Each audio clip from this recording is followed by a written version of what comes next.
बिस्मिल्लाहिर्रहमानिर्रहीम।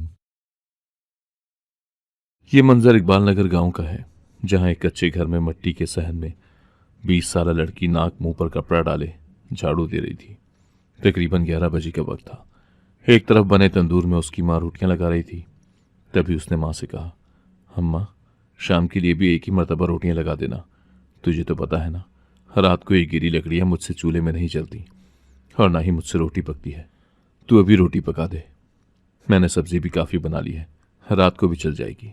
उसकी अम्मा ने उसकी कामचोर फितरत को देखते हुए नफ़ी में सर हिलाया था और मजीद 4 पेड़े बनाकर परात में रखे थे, जबकि दूसरी तरफ वो झाड़ू ख़त्म करती हाथ मुंह धो चुकी थी।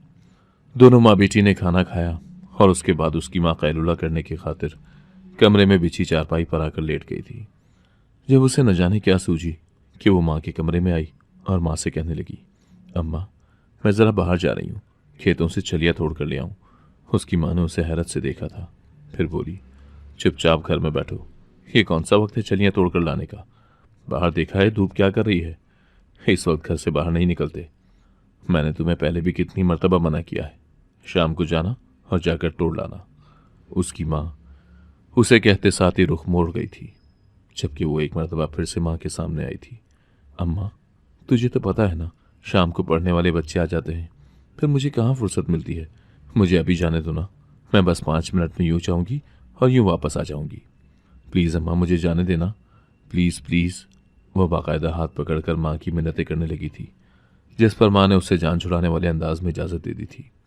वो जल्दी से लंबे लंबे डग भरती घर से बाहर निकली और फिर अगले कुछ ही मिनटों में खेत में पहुंच चुकी थी। ये बात सोचे बगैर कि यहाँ कौन सी मुसीबत उसको खींच कर लाई है, उस पर जाने कौन सी क़यामत आने वाली थी। वो तो ये बात जानती ही नहीं थी कि उसे यहाँ छलियों की चाह खींच कर नहीं लाई, बल्कि उसको तो यहाँ वो क़यामत लेकर आई थी जो उस पर कुछ ही देर बाद गुजरने वाली थी।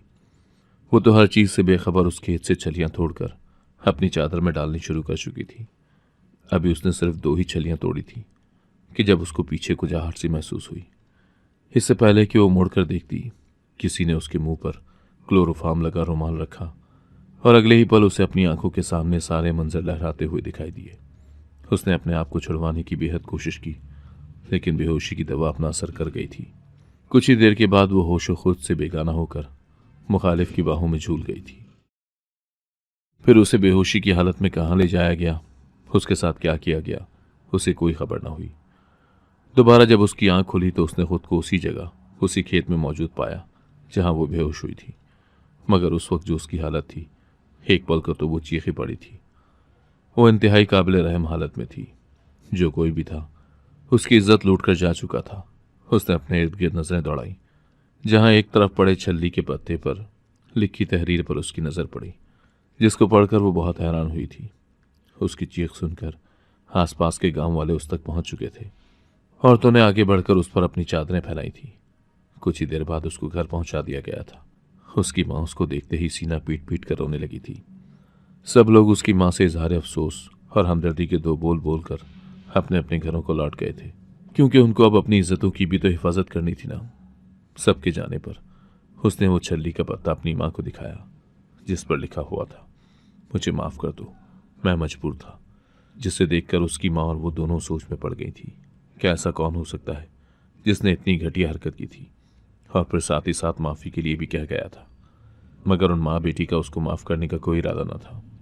कुछ ही देर बाद वो बेटी को अपने साथ लिए काजी साहब के घर पहुंच गई और वहां उन दोनों ने वो पत्ता काजी साहब को दिखाने के बाद सारा माजरा भी कह सुनाया था। काजी साहब ने उनकी हर एक बात को गौर से सुना था। फिर उसकी माँ के हाथ से पत्ता भी ले लिया था। फिर उसकी माँ को कहा कि अभी वो दोनों घर चली जाए, वो तहकीक करवाता है। फिर जहां उन दोनों की ज़रूरत पड़ी उन दोनों को भी बुला लिया जाएगा।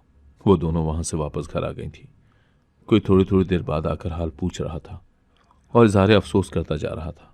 सब ने उन दोनों माँ बेटी को अपनी अपनी मदद और साथ का पूरा यकीन दिलाया था। इसी दौरान दरवाज़ा खुला और उसका भाई अपनी बीवी का पल्लू पकड़े घर में दाखिल हुआ और सीधा जाकर उसका गला पकड़ लिया और उसको मारने लगा। दूसरी तरफ उसके भाई की बीवी उसकी माँ को उल्टा सीधा सुनाने लगी थी कि उसने बेटी की ये तरबियत की है कि वो इस तरह उसके सर पर खाक डालती फिरे। उसकी माँ चुपचाप खड़ी आंसू बहाने लगी थी, मगर बहू को चुप न करवा सकी। बहू की ऊंची आवाज़ें घर से बाहर तक सुनाई दी जा रही थी। उसकी माँ ने बमुश्किल उसको बेटे के चुंगल से छुड़ाया था और फिर जाकर एक कमरे में बंद हो गई थी। बाहर हर तरफ शोर बरपा था। एक क़यामत का समा सा था। ये छोटी सी बात तो न थी कि कोई खामोश रहता। ऐसा इस गांव में पहली मर्तबा हुआ था। आज से पहले कभी ऐसा न हुआ था। यह हादसा पहली मर्तबा रोनुमा हुआ था। आज तक किसी ने भी गांव में ऐसी हरकत नहीं की थी। पूरे गांव का सर शर्मिंदगी से झुका हुआ था। दूसरी तरफ सब बेहद परेशान भी थे। सब लड़कियों और बच्चियों को घरों तक महदूद कर दिया गया था। हर एक को अपनी अपनी इज्जतों की फिक्र पड़ गई थी। बात तो फिक्र की ही थी। उस गांव की बेटी के दिन दिहाड़े इज्जत लूटी गई थी और किसी को कानों कान खबर भी न हो सकी थी। वो गांव वाले जो 24 घंटे अलर्ट रहते थे, आस पड़ोस की पल पल की खबर होती थी। हर एक के दुख, हर गम, हर खुशी की खबर तक रखते थे।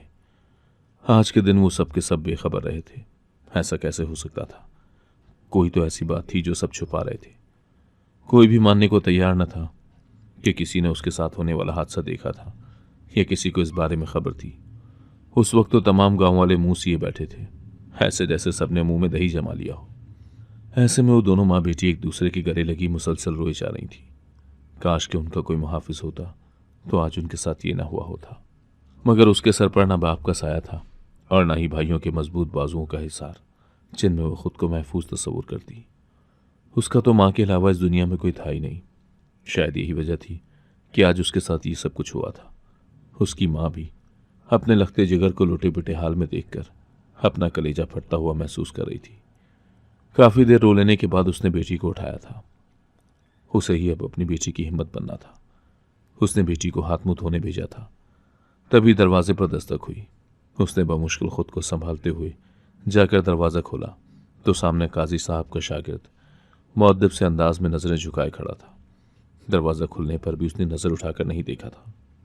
यूं ही नजरें झुकाए उसने पहले सलाम पेश किया और फिर काजी साहब का पैगाम दिया कि काजी साहब उन दोनों माँ बेटी को याद फरमा रहे हैं, तो वो बिना उनको इंतजार की सूली पर लटकाए फौरन उनके पास आ जाए। अम्मा ने उसको आने का कहा। वो शागिर्द यूं ही खुदा हाफिज बोलने के बाद सर झुकाए ही वापसी की राह पर गामजन हो गया था। माँ जल्दी से दरवाज़ा बंद करती बेटी की तरफ आई थी, जो हाथ मुंह धोकर आ चुकी थी। उसकी अम्मा ने उसे भी काजी साहब का सलाम दिया और फिर उसके वजूद पर बड़ी सी चादर उड़ाई और फिर खुद के वजूद पर भी चादर ओढ़ने के बाद वो अपनी बेटी को लिए काजी साहब के घर की तरफ चल पड़ी। उसे यकीन था कि काजी साहब जल्द ही उसके साथ इंसाफ का मामला करेंगे और बहुत जल्द उसको इंसाफ मिल जाएगा और उसका मुजरिम उसके सामने होगा। मगर वो नहीं जानती थी कि आगे उसके साथ क्या होने वाला था। सुस्त कदमों से चलते हुए वो दोनों माँ बेटी 15 मिनट का सफ़र आधे घंटे में तय करने के बाद काजी साहब के घर के बाहर पहुंच चुकी थी। कुछ देर ठहर कर वो दोनों इंसाफ की उम्मीद लिए दरवाजे पर दस्तक देती घर में दाखिल हो चुकी थी, इस चीज़ से अनजान के अंदर उनके साथ इंसाफ के नाम पर क्या किया जाने वाला था। मेरा नाम मदीहा है। मेरी उम्र 27 साल है और मैं इकबाल नगर की ही रहने वाली हूँ। ये जो कहानी मैं आपकी गोश गुजार कर रही हूँ, ये कहानी मेरी दोस्त की है, जो यहाँ इकबाल नगर में ही हमारे घर से थोड़े फासले पर रहती थी। उसका नाम सैरिश था। सब प्यार से उसको शहरी बुलाते थे। शहरी का नाम भी सिर्फ शहरी था, मगर वो एक मरतबा भी शहर न गई थी। हालांकि उसको शहर जाने की बेहद हसरत थी। वो इस गांव से बाहर जाना चाहती थी, बाहर की दुनिया देखना चाहती थी, मगर ये उसकी बदनसीबी कहें या फूटे करम कि सब कुछ होने के बावजूद भी वो हमेशा से हर चीज़ के लिए तरसती आ रही थी। वो शुरू से ही हर चीज़ से महरूम कर दी गई थी। उसके अब्बा एक ज़मींदार आदमी थे। इस गांव में उनकी काफ़ी ज़मीनें थीं और एक खूबसूरत सा बंगला था जिसमें वो रहते थे। मगर शहरी के पैदाइश के 2 महीने बाद ही उसके अब्बा अचानक मौत की आगोश में जा सोए थे और यूं शहरी के सर से छोटी सी उम्र में ही बाप का साया उठ गया था। उस वक्त सहरिश का भाई 10 साल का था। उसको जाने की उस सहरिश से एक चिड़ सी हो गई थी। उसको लगता था कि उसका बाप शहरी की वजह से मरा था, जबकि शहरी मासूम को तो इस बारे में कोई इल्म ही ना था। उसकी माँ ने मेहनत करके और कुछ बचत की गई रकम से घर का निज़ाम चलाकर दोनों बच्चों की परवरिश की थी। वक्त गुजरता चला गया, मगर शहरी और उसके भाई के दरमियान खालिश की दीवार हमेशा मौजूद रही। वो बेचारी भाई को देखकर उसकी तरफ लपकती कि भाई उसको उठाए, उसके नाज नखरे उठाए, उससे मोहब्बत करे, उसकी फरमाइशें पूरी करे। मगर उसका भाई तो उसको देखकर भी हमेशा इग्नोर कर दिया करता था और माँ की गैर मौजूदगी में तो वो शहरी को बिला तवक्कुफ कई कई थप्पड़ रसीद कर दिया करता था। जो शहरी के दिमाग पर बहुत बुरा असर डाल रहे थे। जो शहरी बड़ी होती गई वो मुकम्मल अपने भाई के खौफ के ज़ेर असर आ चुकी थी। उसके भाई का जब दिल करता उसको मारता था और फिर उसको सख्ती से मना कर देता कि अगर उसने कोई बात माँ तक पहुंचाई तो वो उसको और ज़्यादा मारेगा। नतीजतन सहरिश मारे डर के किसी को कुछ भी ना कहती। यूं ही वक्त गुजरता गया और वो 12 साल की हो गई। उस दिन वो बहुत खुश थी। उसका भाई आजकल शहर के कॉलेज में पढ़ता था और वहीं पर रहता था। सिर्फ छुट्टियों में ही घर पर आता था। सहरिश माँ की बेहद लाडली हो चुकी थी। आज उसका भाई उन दोनों माँ बेटी को लेकर शहर जा रहा था। उसे वहां कोई लड़की पसंद आ गई थी और वो उस लड़की और उसके घर वालों से मिलवाना चाहता था। सहरिश के तो पांव भी सुबह से जमीन पर न लग रहे थे। उसको एक साथ दो खुशियां मिली थी। एक तो शहर जाने की खुशी और दूसरी अपनी भाभी को देखने की खुशी। 3 बजे के करीब वो तीनों शहर के लिए रवाना हुए थे। वहां वो अपनी भाभी को देखकर बेहद हैरान हुई थी। उन्होंने सोचा था कि उसकी भाभी कोई उसी जैसी छुई मुई छोटी सी लड़की होगी, मगर जिससे उसके भाई ने उन्हें मिलवाया था वो तो 25 या 26 साल की लड़की थी। उसके भाई से तकरीबन 4 साल बड़ी थी और देखने में भी इंतहाई चालाक नजर आ रही थी। अम्मा बड़ी मुश्किल से उनके घर पे जब्त करके बैठी रही थी। घर वापस आते ही अम्मा ने भाई पर चढ़ाई शुरू कर दी थी। अम्मा ने भाई से कहा कि वो हरगिज उसकी शादी उस औरत से नहीं करेंगी, मगर वो भी भाई था जो हमेशा से खुदसर था। उसने अम्मा को दोबारा पूछना मुनासिब भी न समझा और उस नरगिस नामी लड़की से शादी करके घर ले आए, जिसने आते साथ ही पूरे घर पर अपना कब्जा कर लिया था। शहरी और उसकी अम्मा को तो वो किसी खातिर में ही न लाती थी। उसने भाई को अपने पूरे कंट्रोल में किया हुआ था। शहरी की जिंदगी में जो जरा भर सुकून था, भाभी के आ जाने से वो सबका सब भी गारत हो गया था। पहले जो भाई के घर से बाहर होने पर उसको जरा भर सुकून मुयस्सर आता था, अब भाभी की मौजूदगी ने उससे वो भी छीन लिया था। भाभी हर वक्त उन दोनों माँ बेटी पर हुक्म चलाती रहती थी। यूं ही करते करते महज 2 ही साल बाद उसने अपनी चालाकी दिखा दी थी। उसके अब्बा की जायदाद में जो ज़मीनें उसके भाई के नाम पर थी, उसके भाई और भाभी ने वो सारी ज़मीनें बेचकर शहर में बंगला ले लिया था और फिर दोनों मियाँ बीवी शहर में शिफ्ट हो गए। उसकी अम्मा को इस चीज़ का बहुत दुख था कि जिन ज़मीनों पर उसका शौहर सारी उम्र मेहनत करता रहा था, अपनी औलाद की तरह पाला, उन ज़मीनों को उसके बेटे ने एक ही पल में बेच दिया था। मगर वो कर भी क्या सकती थी। बेटा तो मुकम्मल बहू के कंट्रोल में था। उसकी भाभी ने सिर्फ इसी पर बस नहीं किया था, बल्कि शहर जाते ही उसने अपने शौहर के कान में ये बात भी डालनी शुरू कर दी कि गांव में अम्मा और शहरी अकेली इतने बड़े बंगले में रह रही हैं। उन्हें इतने बड़े बंगले की ज़रूरत नहीं है। उनके लिए तो 2 कमरों का छोटा सा घर भी काफ़ी है। क्यों ना हम बंगले को किराए पर लगा दें या बेचकर कोई गाड़ी वगैरह ले लें। उसका भाई तो था ही कच्चे कानों का।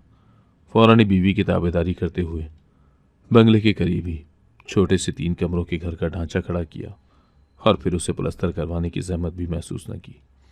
यूं ही कच्चे घर में माँ और बहन को मुंतकिल कर दिया। माँ बहन के सर से मजबूत छत और दीवारें छीन कर उस कच्चे घर में बेआसरा छोड़ दिया। बंगला उसने महंगे दामों में बेच दिया था और उसके बदले में गाड़ी खरीदी और बाकी रकम बैंक में महफूज कर ली थी। ये रात शहरी और उसकी अम्मा के लिए क़यामत की रात साबित हुई थी। न किसी के आगे रो सकती थी और न ही किसी को शिकायत लगा सकती थी। शिकायत लगाती भी तो कैसे। उनको इस हाल में पहुंचाने वाला कोई गैर तो न था, बल्कि उसका अपना बेटा था। अपने ही बेटे पर वो कैसे मुकदमा कर सकती थी। हालात पर रोती हुई बेटी को लिए उसी कच्चे मकान में गुजर बसर करने लगी थी। इस दौरान शहरी के अब्बा के कज़न अपने बेटे का रिश्ता शहरी के लिए ले आए। शहरी की अम्मा ने यहाँ समझदारी से काम लिया और बिना शहरी के भाई से पूछे शहरी का निकाह असद से करवा दिया। शहरी की अम्मा ने इस बात को मख्फी रखा था, मगर ऐसी बातें कहाँ छुप सकती थी। जल्दी शहरी के भाई और भावज को इस बात का इल्म हो गया। वो दोनों उसी दिन तनफन करते उनके घर आ पहुंचे थे। उनको ये बात हजम ही ना हो रही थी कि शहरी की माँ इतना बड़ा फैसला उनसे पूछे बगैर कर सकती थी। वो दोनों तो कुछ और ही सोचे बैठे थे। उसकी भावज की मर्जी थी कि शहरी का निकाह अपने भाई से करवाएगी, ताकि फिर शहरी के हिस्से में जो ज़मीनें थीं वो उसके भाई के पास आ जाए और फिर वो अपने भाई से शहरी के हिस्से में आने वाली सारी जायदाद पर कब्जा कर लेगी, क्योंकि अब तो उनके पास अपना कुछ भी ना रहा था। जो कुछ भी था वो तो ये दोनों मियाँ बीवी बेचकर खा गए थे। अब उनकी नज़र शहरी की जायदाद पर थी, जो शहरी का निकाह हो जाने की सूरत में उनके हाथ से निकल चुकी थी। इसीलिए वो दोनों बेहद सीखपा थे। वो तो शहरी और उसके शौहर में तलाक भी करवाना चाहते थे, मगर अब शहरी की बर्दाश्त जवाब दे गई थी। अब वो इस काबिल हो चुकी थी कि वो अपने हक के लिए आवाज़ उठा सके। उस दिन उसने अपने भाई और भावच को बिना किसी लिहाज के खूब खरी खरी सुनाई थी। आखिर कब तक खामोश रहती? जब उसके भाई और भावज ने कोई लिहाज मुरव्वत नहीं रखा था तो फिर वो क्यों लिहाज को पकड़े रखती? उसने सोच लिया था कि अब वो खामोश नहीं रहेगी, बल्कि जब जब उसकी हक तलफी होगी तब तब वो अपने हक के लिए सामने वाले से डटकर मुकाबला करेगी। वो दिन और आज का दिन था। उस दिन के बाद उसके भाई और भावज दोबारा कभी उनके घर नहीं आए थे। इसके बाद 2 साल मजीद गुजर गए थे। उसके भावज ने शहरी की नंद से अपने भाई की शादी करवा ली थी। शहरी का शौहर इन दिनों मुल्क से बाहर था। शहरी की ज़मीनों से अच्छे खासे पैसे आ जाते थे, जिससे दोनों माँ बेटियों का निज़ाम अच्छा चल रहा था। इसके अलावा शहरी ने घर में बच्चों को ट्यूशन पढ़ाना भी शुरू कर दिया था। ज़िंदगी अच्छी गुजरने लगी थी जब उसके साथ ये भयानक हादसा रौनुमा हो गया, जो उसकी ज़िंदगी की सारी खुशियाँ छीन कर ले गया था। काजी साहब के दरवाजे पर दस्तक देने के बाद वो एक तरफ खड़ी हो गई थी। थोड़ी देर बाद काजी साहब के घर का दरवाज़ा खुला और उसी शागिर्द ने मुअद्दब से अंदाज में सलाम के बाद उन्हें घर के अंदर आने का रास्ता दिया था। वो दोनों जैसे ही घर में दाखिल हुई, शागिर्द ने पीछे से दरवाज़ा बंद किया। शागिर्द ने अपनी नज़रें उठाई थी और फिर अजीब सी नज़रों से शहरी को जाते हुए देखा था। उस वक्त उसकी आंखों में कोई देख लेता तो हैरान रह जाता। किसी को यकीन ही नहीं आना था कि ये काजी साहब का फर्माबरदार शागिर्द था। काजी साहब बैठक में सोफे पर विराजमान थे। जैसे ही शहरी और उसकी अम्मा बैठक में दाखिल हुई, काजी साहब उनको देखकर ताज़ीमन उठ खड़े हुए थे। काजी साहब ने सलाम दुआ के बाद उनको तशरीफ़ रखने का कहा था और फिर उनसे सारे हालात व वाक़यात पूछना शुरू कर दिए थे। शहरी की माँ ने एक एक करके शुरू से लेकर आखिर तक सारे हालात काजी साहब के गोश गुजार कर दिए थे। काजी साहब इस दौरान बड़ी गौर से शहरी की तरफ देख रहे थे। शहरी उनकी नज़रों से तंग होकर बार बार पहलू बदल रही थी। काजी साहब ने शहरी की अम्मा से कहा कि वो शहरी को लेकर कल दोपहर 2 बजे गांव के मैदान में आ जाएं, वहीं पर वो फैसला सुना देंगे। शहरी की माँ काजी साहब का शुक्रिया अदा करती हुई शहरी को लेकर वहां से निकल आई थी। उनके जाते ही काजी साहब का शागिर्द काजी साहब की बैठक में दाखिल हुआ था, जिसे अफसोस भरी नज़रों से देखते हुए काजी साहब ने मुंह मोड़ लिया था। उन्हें अपने काबिल और मुअद्दब शागिर्द से इस चीज़ की तवक्को न थी। वो उससे बहुत नाउम्मीद हुए थे और नाराज़ भी। इसीलिए उससे बगैर कोई बात किए बैठक से निकल कर चले गए थे। अगले दिन काजी साहब ने अपने वादे के ऐन मुताबिक गांव के मैदान में अदालत बुलवा ली थी, जिसमें उन्होंने सारे मर्दों को बुलवाने के बजाय सारी औरतों को इकट्ठा करने का हुक्म दे दिया था। सबके घर काजी साहब का हुक्म पहुंचा दिया गया था। सब औरतों को जल्द अज जल्द मैदान में इकट्ठे होने का कहा गया था। यह अजीब सा फैसला किसी को भी समझ नहीं आ रहा था। काजी साहब तो आज मुजरिम को पकड़ने वाले थे, फिर बजाय मर्दों को पकड़ने के वो औरतों को क्यों पकड़ रहे थे? ये बात सबकी समझ से बाहर थी। खैर, थोड़ी देर बाद सारी औरतें मैदान में जमा होना शुरू हो गई थी। शहरी और उसकी माँ भी मैदान में आ गई थी। मैं भी अपनी भाभी के साथ शहरी के पास ही मौजूद थी। काजी साहब एक एक औरत को मुस्कुरा मुस्कुरा कर देख रहे थे। आज उनके साथ उनका शागिर्द नहीं था, बल्कि वो अकेले ही थे। सब औरतें आपस में तरह तरह की बातें बना रही थीं। सभी काजी साहब के इस हुक्म के पीछे की वजह जानने के लिए बेचैन थी। यूं ही जब सारी औरतें मैदान में जमा हो गईं, तो काजी साहब एकदम से अपनी जगह से उठ खड़े हुए थे और फिर औरतों की तरफ बढ़ना शुरू हुए थे। उनकी अगली हरकत ने सबकी जान निकाल दी थी। औरतें एक तरफ भागना शुरू हो चुकी थी, जबकि दूसरी तरफ शहरी और उसकी अम्मा भी हैरान परेशान सी काजी साहब को देख रही थी। ये उनका कैसा फैसला था? कहीं काजी साहब पागल तो नहीं हो गए थे? सबको काजी साहब की जहनी हालत पर शुबा सा हो रहा था। अगर उनकी जहनी हालत ठीक होती तो वो कभी भी ऐसा न करते। औरतें अब शहरी और उसकी माँ को बुरा भला कह रही थी, जिनकी वजह से नौबत यहाँ तक आन पहुंची थी। जबकि ये सब देखने के बावजूद भी काजी साहब के इत्मीनान में कोई फर्क न आया था। वो आराम और सुकून से कुर्सी पर बैठे ये सारा मामला मुलाहिजा फरमा रहे थे। बस चंद मिनट की देर थी और फिर वही हुआ जो काजी साहब चाहते थे। कुछ ही देर के बाद गांव के तकरीबन सारे ही मर्द मैदान में आन मौजूद हुए थे, क्योंकि काजी साहब ने ऐलान किया था कि जो भी शहरी के साथ हुए जुल्म में ज़रा सा भी शरीक है, वो यहाँ इस मैदान में आकर अपना जुर्म कबूल कर ले। अगर किसी ने ऐसा न किया तो यहाँ इस मैदान में तकरीबन हर घर की औरतें ही मौजूद हैं। यहाँ अगर किसी के साथ कुछ भी गलत हो गया तो उसका जिम्मेदार सिर्फ और सिर्फ वो लोग होंगे जो उस जुल्म में शरीक होने के बावजूद चुप हैं। अब मुजरिम कौन है हमें कुछ नहीं पता, इसीलिए यहाँ किसी के साथ कुछ भी हो सकता है।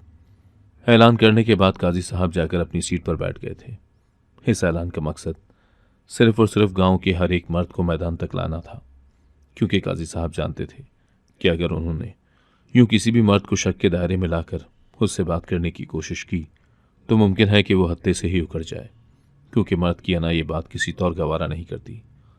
और अगर यूं ऐलान करके सब मर्दों को बुलाया जाता तो भी मुमकिन था कि मुजरिम मैदान में आता ही ना, और अगर घर में जाकर पकड़ कर ला जाते तो भी मुमकिन था कि मुजरिम कहीं रूपोश हो जाता। इसीलिए काजी साहब को यही तरीका बेहतरीन लगा था, क्योंकि हर एक को अपनी इज्जत अजीज होती है। काजी साहब को पूरा यकीन था कि उनका यह ऐलान सुनने के बाद कोई बच्चा बूढ़ा कोई भी मर्द घर पर नहीं बैठेगा। काजी साहब जानते थे कि शहरी के साथ जो हादसा हुआ था उसका कोई ना कोई गवाह तो मौजूद था ही, लेकिन सबने अपनी जबानें सी रखी थी। मुजरिम तक तो काजी साहब पहुंच ही गए थे। वो बस उस मुजरिम को मुंह से सबके सामने इकरार करवाना चाहते थे। फिर काजी साहब की सोच के ऐन मुताबिक सब कुछ हुआ था। कुछ ही देर बाद तमाम मर्द गांव के मैदान में पहुंच चुके थे। काजी साहब ने तमाम मर्दों पर एक तायराना नजर दौड़ाई थी। मजमे में काजी साहब का शागिर्द और शहरी का शौहर भी मौजूद थे। शहरी जहां अपने शौहर को देखकर हैरान हुई थी, वहीं अगले ही पल वो शर्म से डूबकर मरने वाली हो गई थी। अब क्या मुंह दिखाती वो अपने शौहर को कि वो अपने शौहर की असमत की हिफाजत भी ना कर पाई। काश कि उस वक्त वो अपनी माँ की बात मान लेती और खेतों में ना जाती तो आज उसकी इज्जत महफूज होती, मगर होनी को कौन टाल सकता था। काजी साहब ने कार्रवाई शुरू कर दी थी। जिन जिन लोगों ने शहरी को खेत की तरफ जाते देखा था उन सबको अलग कर लिया गया था, और फिर उनसे उन लोगों को भी अलग किया गया जो शहरी के साथ होने वाले हादसे की खबर होते हुए भी उसकी मदद को ना गए थे। उनके नाम लेते हुए काजी साहब का सर झुक गया था। उनमें से एक काजी साहब का अपना शागिर्द था और दूसरा शहरी का भाई।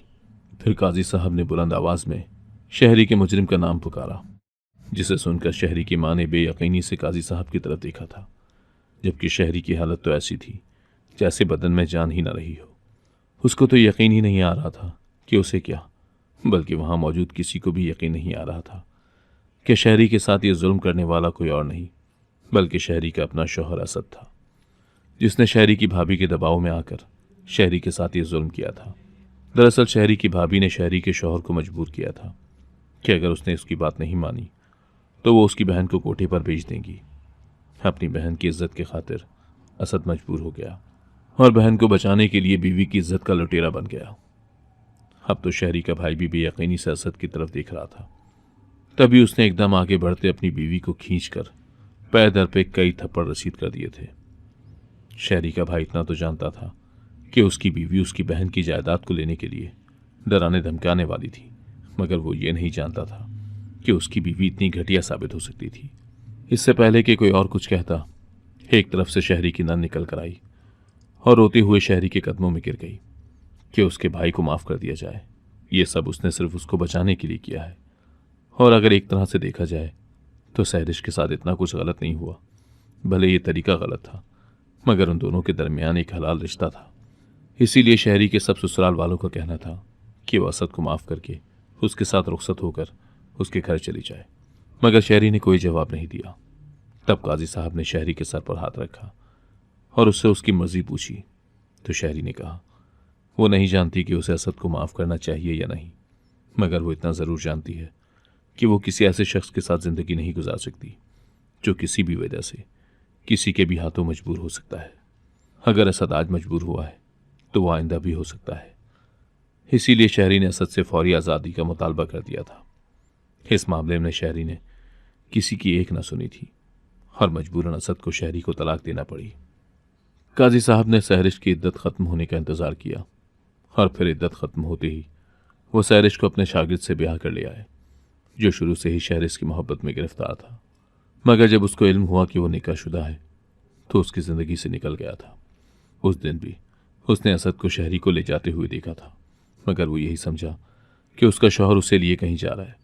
उसे खबर नहीं थी कि वो किस इरादे से लिए जा रहा था। अगर उसे ज़रा सी भी खबर होती तो वो उसे वहीं पर रोक लेता, मगर जो किस्मत को मंजूर था वो होकर रहना था। खैर, उस दिन वो बहुत खुश था। उसको उसकी मोहब्बत बिन मांगे ही मिल गई थी। शहरी और उसका शौहर बहुत खुश खुर्रम जिंदगी गुजार रहे हैं। वो दोनों हमसे मिलने आते रहते हैं। सहरिश की शादी के बाद उसकी माँ की देखभाल मैंने अपने सर ले ली थी। उसको अपने घर में खुश खुर्रम देख उसकी अम्मा दिन रात अल्लाह का शुक्र अदा करती हैं। और काजी साहब को दुआएं देना नहीं भूलती, जिनकी वजह से सहरिश इतनी बदनामी के बावजूद भी घर वाली हो गई थी, वरना उसको कौन ब्याह कर ले जाता या कौन उसको अपने दिल में जगह देता। अगर आपको आज की कहानी पसंद आई है तो वीडियो को जरूर लाइक कीजिएगा और अपने दोस्तों के साथ भी शेयर कीजिएगा। और हाँ, अगर आपने अभी तक हमारा चैनल सब्सक्राइब नहीं किया तो जरूर सब्सक्राइब करें। मिलते हैं कल एक नई और दिलचस्प कहानी के साथ। अल्लाह हाफिज।